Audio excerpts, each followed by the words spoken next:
அஸ்ஸலாமு அலைக்கும் and hi friends, welcome to MBM சமையல். இன்றைக்கி நம்ம சேனலில் ரொம்பவே ஈஸியாக செய்கிற மாதிரி ஒரு பிரெட் புட்டிங் ரெசிபி தான் பார்க்க போகிறோம். இதை வந்து ஷாஹி துக்குடா அப்படின்னு சொல்லுவாங்க. இதை வந்து ஃபெஸ்டிவல்ஸ்க்கு, பார்ட்டிஸ்க்கு, அப்புறம் வந்து இஃப்தார் ரெசிபீஸ்லாம் வந்து செய்யலாம். ரொம்பவே நல்லாயிருக்கும் அண்ட் யூனிக் ரெசிபியாகவும் இருக்கும். இந்த டெசர்ட் செய்கிறதுக்கு உங்களுக்கு டைமும் அதிகமாகாது. 10 நிமிஷத்துலேயே வந்து செஞ்சிடலாம். அந்தளவுக்கு ஈஸியாக இருக்கும். டேஸ்ட்டுமே அல்டிமேட்டாக இருக்கும். இந்த வீடியோக்குள்ளே போகிறதுக்கு முன்னாடி நம்ம சேனலை புதுசாக பார்க்குறவங்களா இருந்தால் சப்ஸ்கிரைப் பண்ணிக்கோங்க. அப்படி இந்த பெல் ஐக்கானையும் ப்ரெஸ் பண்ணிக்கோங்க. வாங்க வீடியோக்குள்ளே போகலாம். ஃபஸ்ட்டு நம்ம சுகர் சிரப் வந்து ரெடி பண்ணி வச்சிடலாம். அதுக்கு 1 கப் அளவுக்கு தண்ணி எடுத்திருக்கேன். 1/2 கப் அளவுக்கு சுகர் எடுத்திருக்கேன். ரெண்டுத்தையும் போட்டுட்டு ஃப்ளேவருக்காக 2 ஏலக்காவும் இதோட சேர்த்து போட்டுக்கிடுறேன். இது வந்து நம்மளுக்கு 1 கம்பி பதம் 2 கம்பி பதம் அதெல்லாம் தேவையில்லை. சுகர் வந்து நல்லா கரைஞ்சி இது ஒன்ஸ்ட்டை வந்து நல்லா கொதிச்சா போதும். இது ஒரு பக்கம் சுகர் கரைஞ்சி கொதிச்சிட்டு இருக்கட்டும். நம்ம அதுக்குள்ளே வந்து பிரெட் ஸ்லைசஸ்லாம் வந்து கட் பண்ணி வச்சிடலாம். இந்த ப்ரெட்டெல்லாம் வந்து ஓரங்கள்லாம் ஃபுல்லாக கட் பண்ணி எடுத்துடுறேன்.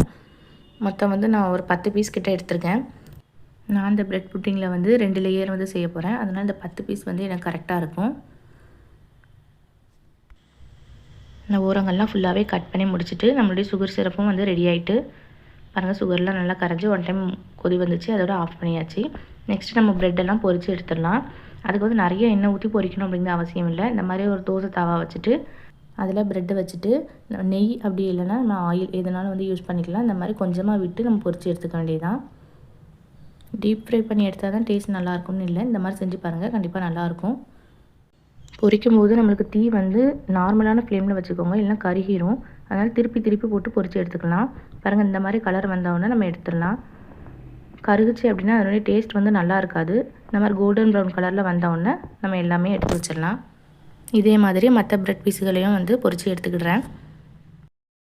பாருங்கள், இந்த அளவுக்கு வந்து பொரித்து எடுத்தாச்சு. நெக்ஸ்ட்டு வந்து இன்னொரு பாத்திரம் வந்து எடுத்திருக்கேன். இன்னொரு பேன் எடுத்திருக்கேன். இது எதுக்குன்னா நம்ம பால் வந்து காய்ச்ச போகிறோம். அதனால் நான் ஒரு 1/2 லிட்டர் அளவுக்கு பால் எடுத்திருக்கேன். அதாவது 2 கப் அளவுக்கு பால் வந்து கரெக்டாக இருக்கும். இந்த பால்லேயே வந்து கொஞ்சமாக குங்குமப்பூ வந்து போட்டுக்கிறேன். இந்த மாதிரி குங்குமப்பூ போடும்போது அதனுடைய ஃப்ளேவர் வந்து ரொம்ப நல்லாயிருக்கும். அதோட நம்மளுக்கு வந்து கொஞ்சம் கலரும் கிடைக்கும். அதனால தான் போட்டிருக்கோம். இப்போ பால் சூடாகி கொதிக்க ஸ்டார்ட் ஆகும்போது ஒரு 1/4 கப் அளவுக்கு நான் சுகர் எடுத்திருக்கேன். அதையும் இதோட போட்டு நம்ம கலந்து விட்டுக்கலாம். பால் சூடாகி கொதிக்கும் போது நம்மளுடைய ஃப்ளேம் வந்து லோவில் வச்சுக்கணும். ஹையில் வச்சுக்கிட்டு இருந்தால் நம்ம சுற்றி வந்து நல்லா கரிஞ்சிரும். அதுவும் நம்ம இடையிடையே வந்து இந்த மாதிரி கலந்து விட்டுட்டே இருக்கணும், இல்லைனா அடி பிடிச்சிரும். அதனால் இப்போ பால் வந்து நம்மளுக்கு லிக்விட் கன்சிஸ்டன்சியில் இருக்குது. இதை கொஞ்சம் நம்ம கட்டியாகிறதுக்காண்டி நம்ம மிக்சரை வந்து ஒன்று ரெடி பண்ணணும்.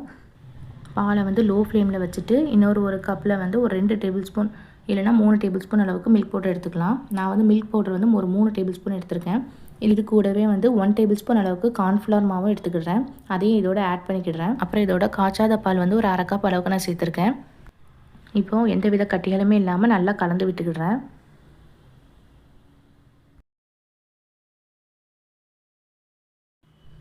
இப்போ நம்ம கலந்து விட்டாச்சு. நெக்ஸ்ட்டு வந்து பாலையுமே 1 டைம் நல்லா மிக்ஸ் பண்ணி விட்டுக்கணும். பாருங்கள், என்னுடைய பால் வந்து அளவு கொஞ்சம் கம்மியாக இருக்குது. இந்த டைமில் வந்து நம்ம மிக்சரை வந்து ஆட் பண்ணிடலாம்.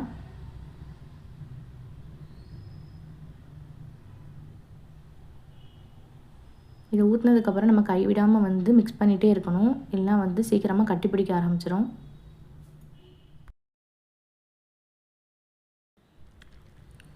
இப்போ பாருங்கள், நம்மளுடைய பால் வந்து இந்த அளவுக்கு கட்டியாக இருக்குன்னு. அதனுடைய கலருமே நல்லா சேஞ்ச் ஆகிருக்கு.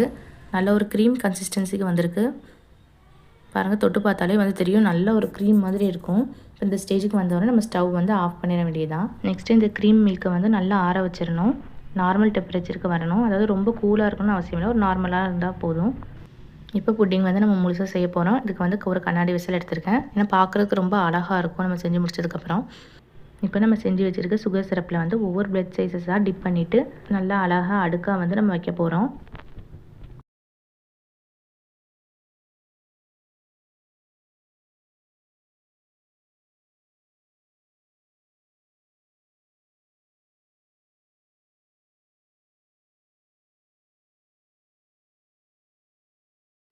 இப்போ இதுக்கு மேலே நம்ம செஞ்சு வச்சுருக்க மிக்சரை வந்து கொஞ்சம் கொஞ்சமாக வந்து ஊற்றிக்க போகிறோம்.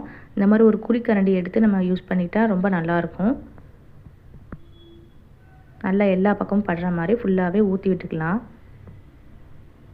இப்போ பார்க்குறதுக்கு உங்களுக்கு கொஞ்சம் லிக்விடாக தான் தெரியும். இது நல்லா செட் ஆனதுக்கப்புறம் ரொம்பவே சூப்பராக இருக்கும். இப்போது நம்ம ஃபஸ்ட் லேயர் வந்து முடிச்சாச்சு. இப்போ செகண்ட் லேயருக்கான பிரெட் ஸ்லைசஸ் வந்து வச்சிடலாம். அதே மாதிரியே நம்ம சுகர் சிரப்பில் வந்து டிப் பண்ணிவிட்டு ஃபஸ்ட் லேயர் போலவே 2வது லேயரையும் செட் பண்ணி வச்சிடலாம்.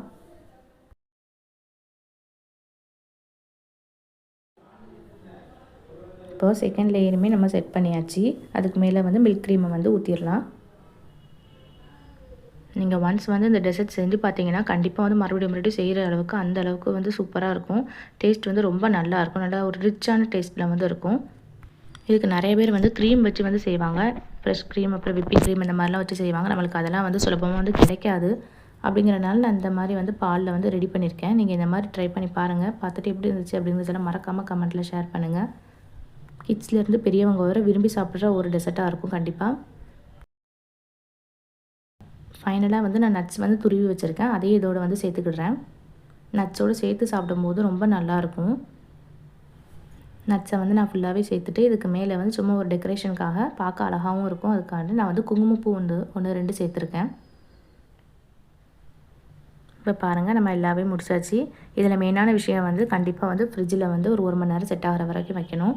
இல்லை ஓவர் நைட் வந்து ஃப்ரிட்ஜில் வச்சு சாப்பிட்டாலுமே மறுநாள் சாப்பிட்றதுக்கு வந்து அப்படி இருக்கும். அந்தளவுக்கு வந்து டேஸ்ட் ரொம்ப நல்லாயிருக்கும்.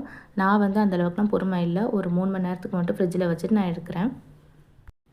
இப்போ நான் வந்து கட் பண்ணி காட்டுறேன் பாருங்கள்.